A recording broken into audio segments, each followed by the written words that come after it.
That's Jordan. One of one. Did it elegant. Perfect.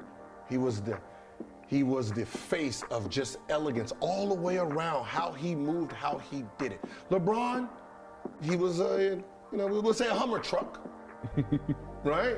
And you threw all this bulletproof, undestructible shit on it, and he's moved. And you might not like the way he has done it, but he still surpassed the things that you said he couldn't do or he wouldn't do. So if you said he couldn't do any of this stuff and he did it, why are you still questioning it?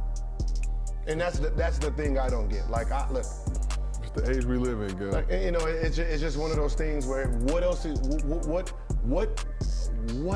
is there to do? Because it's not. Now, if this was the best player, right? If Jordan had Kareem's scoring title, right? If Jordan had John Stockton's assist record, if Jordan had, Bill's Russell rings, I get it. But Jordan's not number one in any of the categories, right? But we do identify, okay, this was the most feared, this was the best player that ever did it, right? And you guys did that, the media did it. 3 years in the league, basically, he was coined the best player ever, right? So, so from there, if he's not number one in any of the categories that you guys have as pinnacle and he was the GOAT, then don't use those for someone else. That's fair. Thank you for coming to Gil's TED Talk. Seriously. And I still haven't said which one I have won, but I'm just arguing. Did you not say Penny was number one? No, that's the top 5. That's my number.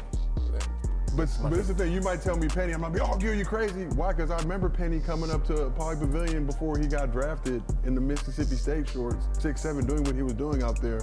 And I think a lot of times, how people's career pans out, that's awesome, but there's so much other shit that goes into it, injuries, all those other stuff. So when I've seen the guy play at his peak, like I get into people about this all the time. Steph Curry, greatest shooter in NBA history. My personal favorite shooter ever is Salim Stoudemire. Because the shit I've seen him do on the court with my own 2 eyes, and this is no knock to Steph. Oh, how could you say that about Steph? Whatever. Like Salim. Anybody who was at Arizona through those times, it didn't translate to the NBA, but Salim's bucket getting prowess. Yeah, he was bucket. I remember when I was like a junior or senior, Ben Howland was the coach. He was shooting like 54 from 3, and obviously our 3-point line was closer in than the NBA, but he was shooting from NBA level. And JJ Redick was the dude at that time. And it was some absurd, like JJ would have had to make like 80 to 93s in a row to get to Salim's percentage. You know what I mean? But that's neither here nor there. So when I see it, I'm the same point as you. It's like, whoever your GOAT is, that's your GOAT, right? Yeah, that's your GOAT. You like Jordan, you like Kobe. But this is what I want to ask you about Kareem. Kareem held that scoring record. Kareem was a beast, man. When you talk about overall basketball resume, I don't think anybody's resume compares to Kareem other than potentially Bill Russell just with the 11 rings. But 3 natties. What he did in high school, Kareem killed. Didn't get cut from his JV or varsity team as a sophomore. Killed in high school, 3 rings at UCLA, would have won 4, but freshman couldn't play. 6 rings in the league, 2 finals MVPs, 6 MVPs, scoring record, almost whooped